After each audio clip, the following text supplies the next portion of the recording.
పరిణామాలకు దారి తీయబోతున్నాయి.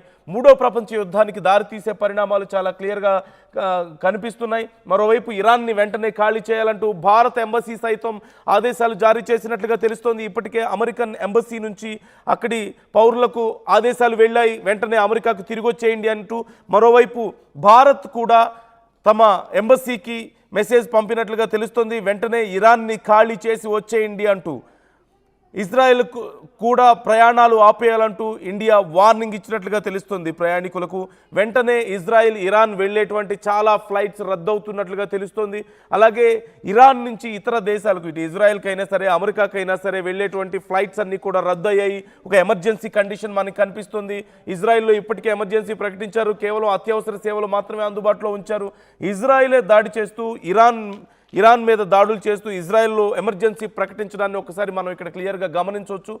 అక్కడ అన్ని గ్యాదరింగ్స్ కూడా క్యాన్సిల్ చేశారు, ప్రభుత్వ కార్యాలయాలని ఆపివేశారు.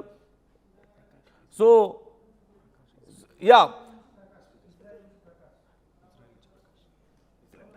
ఓకే, ఇజ్రాయెల్లో ఉన్నటువంటి ఒక పౌరుడితో మనం మాట్లాడబోతున్నాం, మన భారతీయుడితో మనం మాట్లాడబోతున్నాం, ఒక తెలుగు వ్యక్తితో. అక్కడి పరిస్థితులు ఏంటో మనం తెలుసుకుందాం. ప్రజెంట్ అక్కడ కండిషన్ ఏంటి అనేది మనం తెలుసుకుందాం. మనతో ప్రకాష్ అందుబాటులోకి వచ్చారు. ఒక్కసారి ప్రకాష్తో మనం మాట్లాడదాం. ఇజ్రాయిల్లో ఉంటారు ప్రకాష్, మన భారతీయుడు, తెలుగు వ్యక్తి. ప్రకాష్, నా వాయిస్ మీకు వినిపిస్తుందా? Thank you so much for joining with us, మాతో మాట్లాడుతున్నందుకు. So what is the present situation అక్కడ? అంటే ఇప్పటికే ఇజ్రాయిల్లో అన్ని, అంటే పబ్లిక్ గ్యాదరింగ్స్ అన్నీ ఉండకూడదని, స్కూల్స్ కాలేజెస్ అన్నీ మూసేశారని, కేవలం ఎమర్జెన్సీ సర్వీసులు మాత్రమే ఉన్నాయంటూ మాకు సమాచారం అందుతుంది. సో మీరు అక్కడే ఉన్నారు కాబట్టి ప్రజెంట్ కండిషన్ ఏంటి, అక్కడి న్యూస్ మాకేమైనా చెప్పగలుగుతారా? అవునండి, అయితే గత కొన్ని రోజుల నుంచి ట్రంప్ ఏదైతే అనౌన్స్ చేసిందో 10 days లోపల యుద్ధం ప్రకటిస్తామని చెప్పేసి, అదే విధంగా ఈ మధ్యలో మన ప్రైమ్ మినిస్టర్ నరేంద్ర మోడీ గారి పర్యటనలో భాగంగా దాన్ని నిలిపేసినట్టు మాకు సమాచారం వచ్చింది. సో ఆయన పర్యటన తిరిగి వెళ్ళిపోయారు కాబట్టి వీకెండ్ అది చేస్తే ఇప్పుడు చేయడానికి వీకెండ్ కి ఇక్కడ వీళ్ళు ఇజ్రాయెల్ వాళ్ళు 6 days పనిచేసి 7వ దినం విశ్రాంతి దినంగా పాటిస్తారు. సో ఈ దినాన్ని వాళ్ళ విశ్రాంతి లేకుండా చేయడమే భాగంగా ఈ రోజు చేయడానికి రెడీగా ఉన్నారు. ఇప్పుడు ఇంతకు ముందు గత హాఫ్ అన్ అవర్ క్రితం ఎక్స్ట్రీమ్ ఎమర్జెన్సీ అలర్ట్ వచ్చింది. ఓకే, ఇది వరకు ఇలా వచ్చే ముందు ఖచ్చితంగా ఒక 15 minutes ముందు న్యూస్ లో కానీ ఖచ్చితంగా వాళ్ళు ఇన్ఫర్మేషన్ ఇస్తారు ఇక్కడ గవర్నమెంట్. కానీ ఈసారి without information direct extreme alert వచ్చింది. అందరూ కొంచెం భయానికి గురైపోయారు. అంటే ఏం అలర్ట్ వచ్చింది మీకు? ఏం జాగ్రత్తలు చెప్తున్నారు? మీరు ఏం చేయాలి, అక్కడ ఉన్న వాళ్ళు ఏం చేయాలి అలాంటి అలర్ట్ వచ్చినప్పుడు? జస్ట్ ఏంటంటే వెంటనే మాకు బంకర్స్ ఉంటాయి, సేఫ్టీ రూమ్స్, ఓకే, అందులోకి వెళ్ళిపోవాలి. మళ్ళీ ఫర్దర్ గా వాళ్ళ ఇన్స్ట్రక్షన్ మెసేజ్ వచ్చేంత వరకు అందులోనే ఉండాలా. ఓకే ఓకే ఓకే సో అంటే ఇజ్రాయెల్ మీద ఏమైనా అటాక్స్ జరిగినట్లుగా మీకు ఏమైనా సమాచారం ఉందంటే? ఇరాన్ మీద వరుస అటాక్స్ మాకు కనిపిస్తున్నాయి, ఇక్కడ విజువల్స్ వస్తున్నాయి. కాకపోతే వీటిని మేము ముందుగానే ప్రీ ఎంప్టివ్ అటాక్స్ అంటూ ఇజ్రాయెల్ చెప్పినట్లుగా తెలుస్తుంది. సో అక్కడ ప్రజల పరిస్థితి ఏంటి ఈ అటాక్స్, ఈ గందరగోళం మధ్యలో? అసలు లేదండి, అయితే ఇప్పుడు ఇక్కడ ఏం అటాక్స్ అయితే ఇజ్రాయెల్ మీద ఏం దాడి జరగలేదు, కానీ ఎనీ టైం ఏ క్షణమైనా జరగడానికి అవకాశం ఉంది. ఓకే, అదే మా మీద దాడి జరిగే అవకాశం ఉందని మేము ముందే దాడి చేసామని ఇజ్రాయెల్ చెప్తున్నట్లుగా తెలుస్తోంది. సో అంటే బంకర్స్లోకి వెళ్ళి చెప్పండి.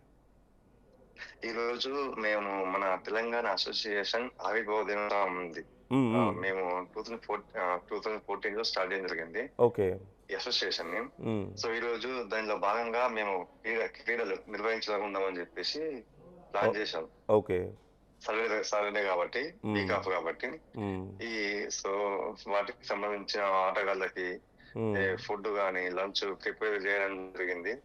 అన్ఎక్స్పెక్టెడ్ గా ఈ ఎర్లీ మార్నింగ్ సైలెన్స్ రావడం వల్ల దాన్ని రద్దు చేయడం కూడా మొత్తం పూర్తిగా క్యాన్సిల్ అయిపోయినట్లే కదా ఇప్పుడు? అవును. సో అక్కడ న్యూస్ ఛానల్స్ లో ఏం చూపిస్తున్నారు? అక్కడి న్యూస్ ఛానల్స్ లో ఏం చూపిస్తున్నారు అసలు ప్రజెంట్? వితౌట్ ఇన్ఫర్మేషన్ ఉంది. ఇప్పుడు ఏం లేదు. కానీ ఏ క్షణమైనా జరిగే అవకాశాలు ఉన్నాయని చెప్తున్నారు. నో ఇప్పుడు ఇజ్రాయిల్ ఇరాన్ మీద అటాక్ చేసింది కదా, దానికి సంబంధించి అక్కడ వర్షన్ ఎలా ఉంది, అక్కడ ఏం చెప్తున్నారు, ఏదైనా ఉందా సమాచారం మీకు? లేదండి. ఓకే, దేర్ ఈజ్ ఇక్కడ మన అమెరికాకి సంబంధించిన వాళ్ళకి సంబంధించి మొత్తం ఇక్కడ నుంచి కాల్ చేయించారు. యుద్ధ విమానాలు మొత్తం మోహరించారు. ఎయిర్పోర్ట్ లో కానీ అక్కడ ఇక్కడ ఇజ్రాయల్ మొత్తం నింపేశారు. ఓకే ఓకే, అమెరికాకి సంబంధించిన యుద్ధ విమానాలు అవన్నీ అక్కడ నింపేశారా? అవును, దింపేశారు ఇక్కడికి. ఓకే ఓకే ఓకే, అంటే మాకున్న సమాచారం ఇది. ఎన్ని రోజుల పాటు ఈ సిచ్యువేషన్ ఉంటుంది అనేది మీకు ఏమన్నా సమాచారం ఉంటుందా మీకు? అంటే చాలా మందికి ఫోన్లో మెసేజెస్ వస్తున్నాయట కదా, అలర్ట్స్ వస్తున్నాయట కదా. అవును. ఓకే, అంటే ఎన్ని రోజుల పాటు అనేది ఏమైనా చెప్తారా, లేకపోతే ఏంటండి అంటే ఎన్ని రోజుల పాటు ఇది ఉంటుంది అలా ఏమైనా చెప్తారా? ఎన్ని గంటలు బయటికి రావద్దని కానీ అలా ఏమైనా చెప్పారా? అట్లా ఏముండదు.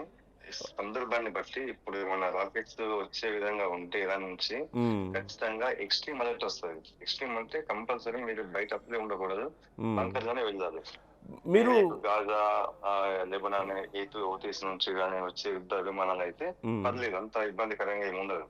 సో ఇవి మాత్రం ఇరాన్ నుంచి వచ్చే వాటికి మాత్రం ఈ బాలిస్టిక్ మిసైల్స్ వీటికి వస్తున్నాయంటే ఖచ్చితంగా ముందస్తుగా వాళ్ళు హెచ్చరిస్తారు. ఎక్స్ట్రీమ్ అలర్ట్ మెసేజ్ వస్తుంది. మీకు మొబైల్ సిగ్నల్ ఉన్నా లేకున్నా ఖచ్చితంగా వస్తుంది. ఓకే, అండ్ మీరు బంకర్స్లోకి వెళ్ళిపోతే మీ పరిస్థితి ఏంటి అక్కడ? అంటే వన్స్ మీరు బంకర్స్లోకి వెళ్తే మీకు గవర్నమెంట్ నుంచి ఏమైనా సర్వీసెస్ ఉంటాయా, ఏమైనా ప్రొవైడ్ చేస్తారా, లేకపోతే మీ మీద మీరే సర్వైవ్ అవ్వాల్సిన పరిస్థితి ఆన్ యువర్ ఓన్? బంకర్స్ అంటే ఇప్పటికీ ఉండదు కదండి. కంపల్సరీ రాకెట్స్ వచ్చినప్పుడు 15 minutes లోపల అయిపోతుంది. 15 minutes తర్వాత కూడా ఇంకేమైనా మొత్తం క్లియర్ అయిపోయింది అనుకున్నప్పుడే మళ్ళీ మనకు మెసేజ్ వస్తుంది. మనం వెంటనే మళ్ళీ రూమ్స్ లోకి అకామిడేషన్ లోకి వెళ్ళిపోవచ్చు. Okay okay okay, in case అక్కడ ఏదైనా ఎమర్జెన్సీ ఇంకా పరిస్థితులు ఏమైనా మారుతూ ఉంటే కొంచెం మేము మీతో అప్పుడప్పుడు టచ్లో ఉంటాం, మాకు కొంచెం డీటెయిల్స్ ఇస్తూ ఉండండి. థ్యాంక్ యూ ప్రకాష్ గారు, మాతో మాట్లాడినందుకు thank you so much. Yeah, so మనం ఇప్పుడు మాట్లాడింది ప్రకాష్ గారితో, తెలుగు వ్యక్తి అక్కడ ఇజ్రాయెల్లో ఉన్నారు. అక్కడ ఇప్పటికే అందరికీ ఎమర్జెన్సీ అలర్ట్స్ వచ్చినట్లుగా తెలుస్తోంది. చాలా సివియర్ అలర్ట్స్ వస్తున్నాయట. అందరూ బంకర్స్లోకి వెళ్ళిపోండి అంటూ వాళ్ళకి సమాచారం వచ్చిందట. అన్ని పబ్లిక్ గ్యాదరింగ్స్ని క్లోజ్ చేశారు. అలాగే ప్రభుత్వ కార్యాలయాలు కానీ ప్రైవేట్ ఆఫీసెస్ కానీ ఏవి కూడా ఇప్పుడు పనిచేయడం లేదు. కేవలం ఎమర్జెన్సీ సర్వీసెస్ మాత్రమే అందుబాటులో ఉన్నట్లుగా మనకు తెలుస్తోంది. అయితే ఇప్పటి వరకు ఇజ్రాయెల్ మీద ఇంకా ఎలాంటి అటాక్ కూడా కౌంట్లోకి రాలేదు. కేవలం వరుసగా ఇరాన్ మీద మాత్రం ఇజ్రాయెల్, అమెరికా దాడులకు పాల్పడుతుండడాన్ని మనం చూస్తూనే ఉన్నాం. మరోవైపు ఇరాన్ ఆర్మీ సైతం చాలా ప్యానిక్లో ఉన్నట్లుగా మనకు కనపడుతుంది. ఏ క్షణమైనా సరే తిరిగి ఇరాన్ ఇజ్రాయెల్ మీద దాడి చేసే అవకాశాలు ఉన్నాయి. మనందరికీ తెలిసిందే 10 days టైం ఇస్తున్నా, ఈలోపు మీరు న్యూక్లియర్ అగ్రిమెంట్స్కి రెడీ అవ్వకపోతే మీ మీద మేము అటాక్ చేస్తామంటూ ట్రంప్ ప్రకటించారు.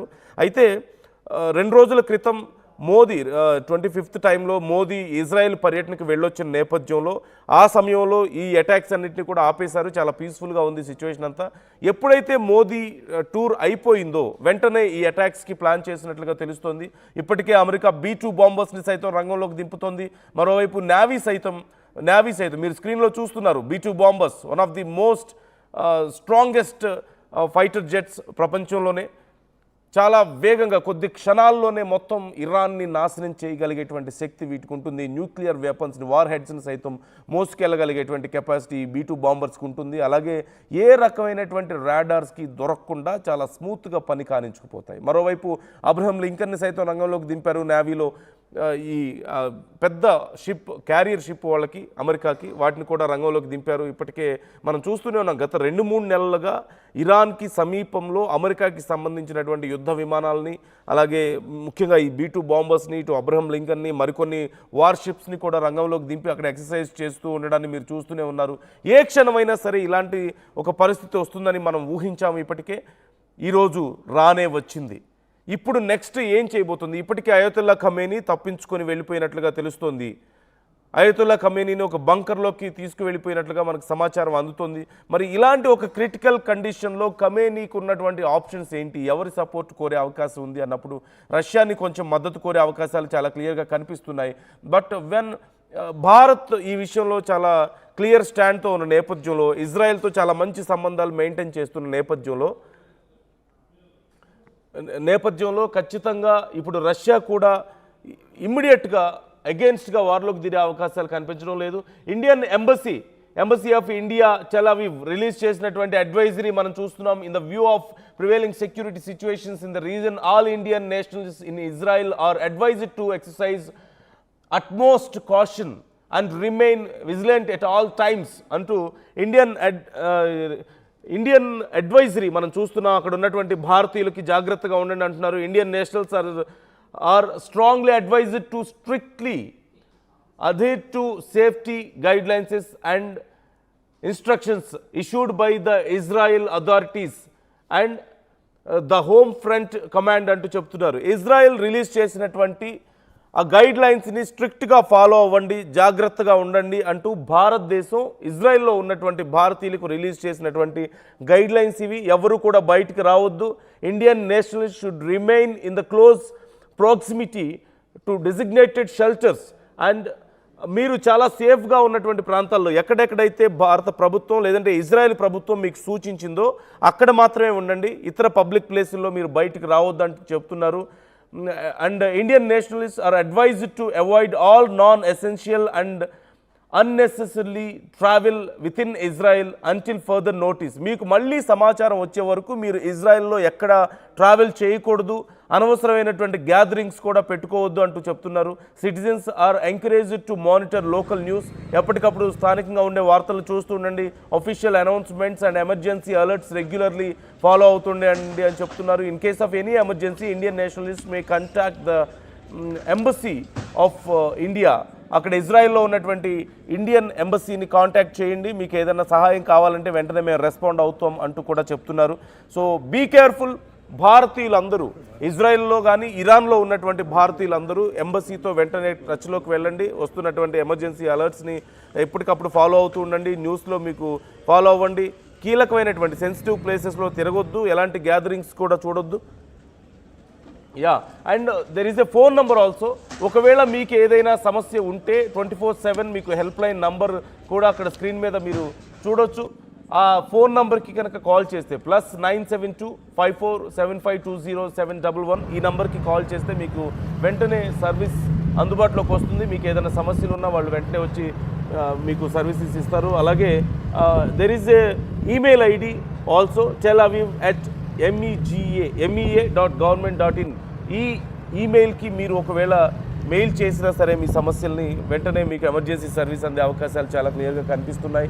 సో మరికొన్ని గంటల్లో ఇరాన్ మీద మరిన్ని భయంకరమైనటువంటి దాడులు జరిగే అవకాశాలు ఉన్నాయి. ఇరాన్ కూడా ప్రతి దాడులకు సిద్ధమవుతున్నట్లుగా తెలుస్తోంది ఇజ్రాయెల్ మీద. అలాగే అమెరికా సైన్యం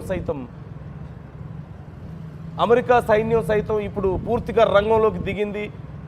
రోర్ ఆఫ్ ది లయన్గా ఇప్పుడు ఈ అటాక్స్ని చూస్తున్నారు. అలాగే ఇరాన్ మీదుగా వెళ్ళేటువంటి అన్ని ఫ్లైట్స్ని కూడా ఇప్పుడు డైవర్ట్ చేస్తున్నట్లుగా తెలుస్తుంది.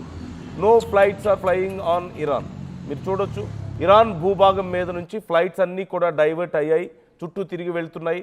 సేఫ్ జోన్ కాదు అంటూ ప్రకటించినట్లుగా తెలుస్తుంది. అక్కడ మీకు కనిపిస్తున్నటువంటి ఆ కొద్ది ఫ్లైట్స్ కేవలం ఇరాన్కి సంబంధించినటువంటి లోకల్ ఫ్లైట్స్గా మనకు అర్థమవుతుంది. ఇరాన్ సైతం ఇప్పటికీ అమెరికాకి అలాగే ఇజ్రాయెల్కి మరికొన్ని కంట్రీస్కి వెళ్లాల్సినటువంటి ఫ్లైట్స్ అన్నింటినీ కూడా క్యాన్సిల్ చేసినట్లుగా సమాచారం అందుతుంది. వాళ్ళ ప్రజలకి కూడా ఎమర్జెన్సీ అలర్ట్ని జారీ చేసింది. ఎవరు ఇళ్లలోంచి బయటకు రావద్దు, సేఫ్ ప్లేసెస్కి వెళ్ళిపోండి అంటూ చెప్పినట్లుగా తెలుస్తుంది. ముఖ్యంగా వాళ్ళ రాజధాని ప్రాంతంలో ఉన్నటువంటి ప్రభుత్వ కార్యాలయాల్లో కానీ లేదంటే కీలకమైనటువంటి సైనిక